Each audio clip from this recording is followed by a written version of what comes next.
Ketua Satgas Penanganan COVID-19 Kota Lubuk Linggau SN Prana Putra Sohe yang ditemui Kamis 17 Juni 2021 mengatakan kasus penularan COVID-19 di Kota Lubuk Linggau hingga kini terus terjadi dan kian meluas sehingga membuat Kota Lubuk Linggau masih di zona orange.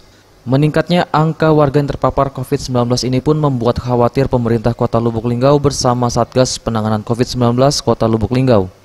Lantaran ruang perawatan isolasi di sejumlah rumah sakit di Kota Lubuk Linggau sudah mulai penuh. Saat ini menurut Prana keterisian ruang perawatan isolasi sudah mencapai angka 67%. Namun ia memastikan tidak semua warga Lubuk Linggau yang dirawat isolasi. Namun ada beberapa warga daerah tetangga seperti warga dari Musirawas, Muratara, Empat Lawang, bahkan dari Kabupaten Rejang Lebong, Provinsi Bengkulu.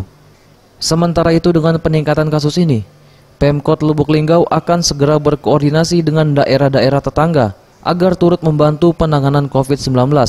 Jangan sampai perawatan dipusatkan di Lubuk Linggau saja, melainkan harus juga dirawat di rumah sakit daerah masing-masing.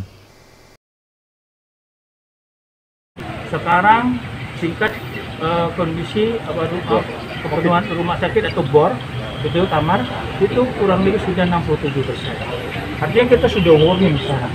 Nah, kita warning jangan sampai nanti kalau kita tidak melakukan upaya pencegahan, kalau terjadi apa-apa yang tidak kita inginkan, maka nanti orang Linggau sendiri nak berobat tidak bisa. Ini yang kita susah. Makanya kita perlu koordinasi. Mungkin tidak hanya Lubuk Linggau, tapi koordinasi dengan 3 wilayah.